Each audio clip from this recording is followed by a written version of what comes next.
Hello guys, this is your DIY assistant. In this today video edition, a lot of you people will not like it, but the reality is, when we talk about 2027 election, if it is in my honest opinion, I would say, let us boycott it. That is what I'm going to say, because obviously our vote doesn't count. In 2023, we saw how it played out.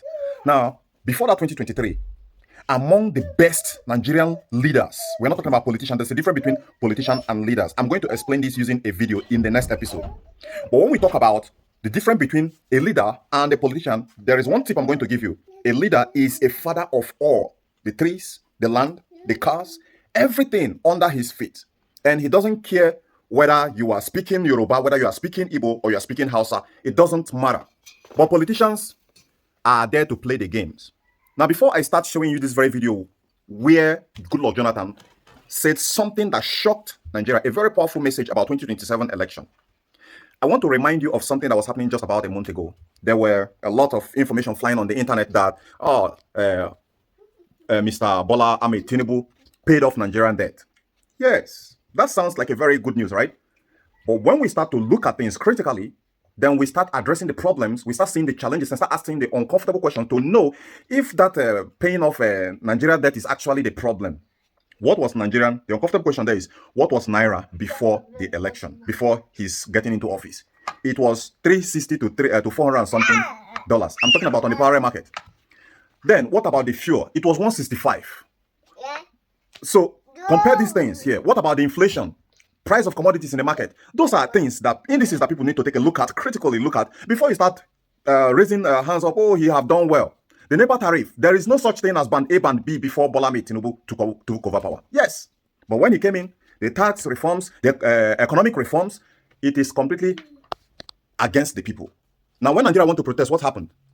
They were met with a fierce resistance, something that has never happened before. Because even Bola Ahmed Tinubu himself, what I call it, he also campaigned against not just campaigned, he protested. He's among the front runner Protestant against Goodluck Jonathan, which, in fact, today we are seeing Goodluck Jonathan as savior after Musa Yar'Adua, after Sani Abacha.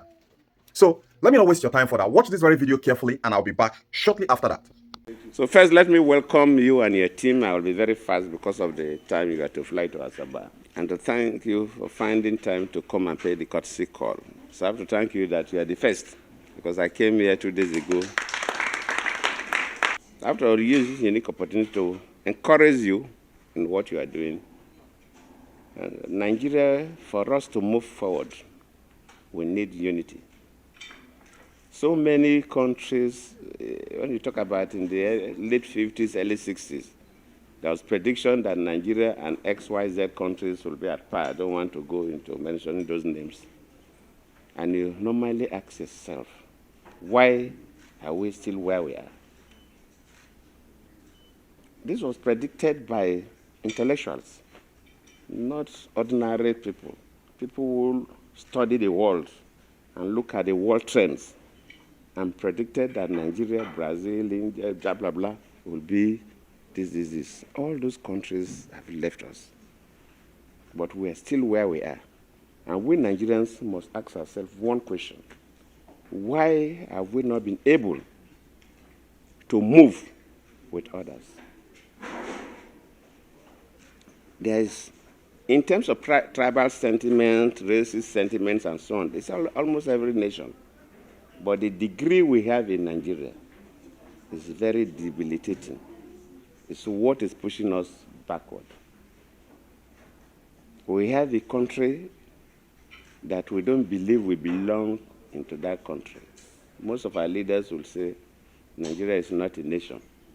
We have different nationalities. It's a geographical expression, all kinds of terms.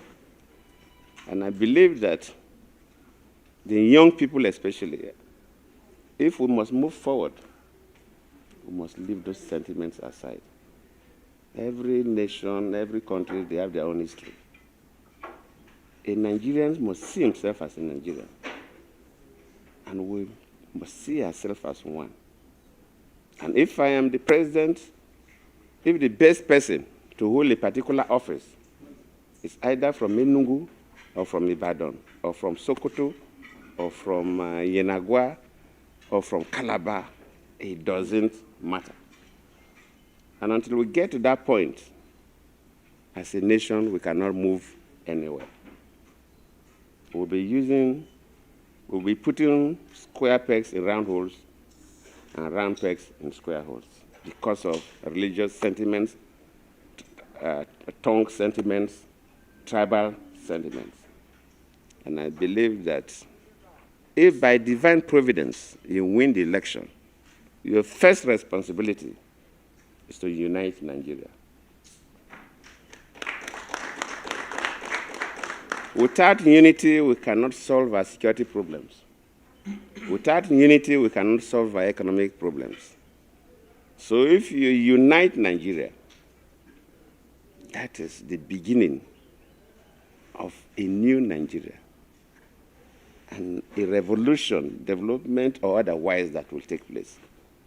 I've been listening to comments from, of course, the political leaderships, and sometimes even our supporters do more damage than on our behalf.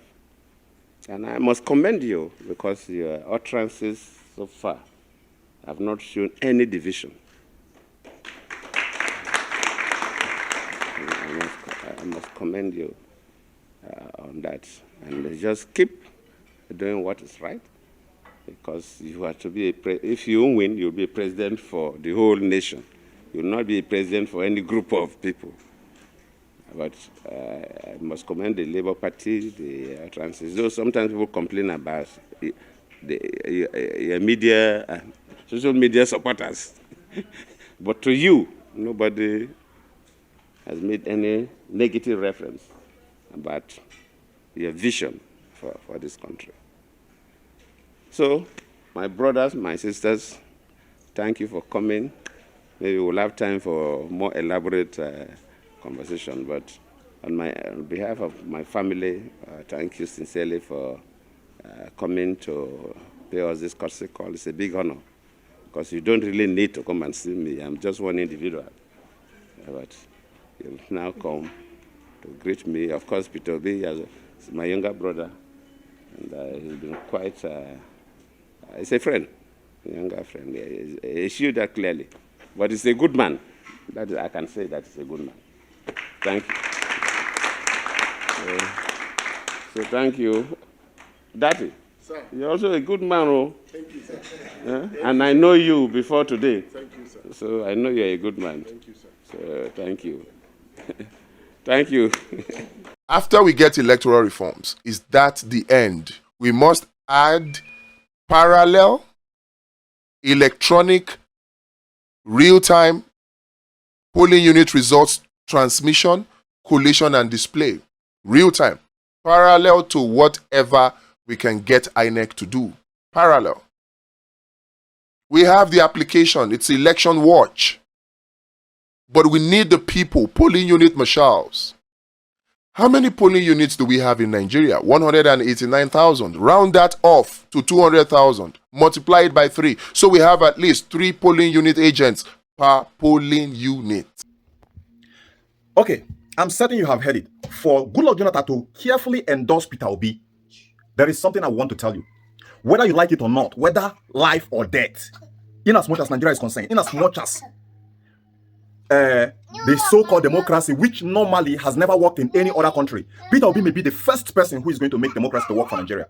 That's my own belief. Aside him, every other persons we have here are politicians, and they are there to play the game. And the game is to sit them and on their unborn generation, whether you like it or not. Let's take a look at Peter Obi manifesto before the election.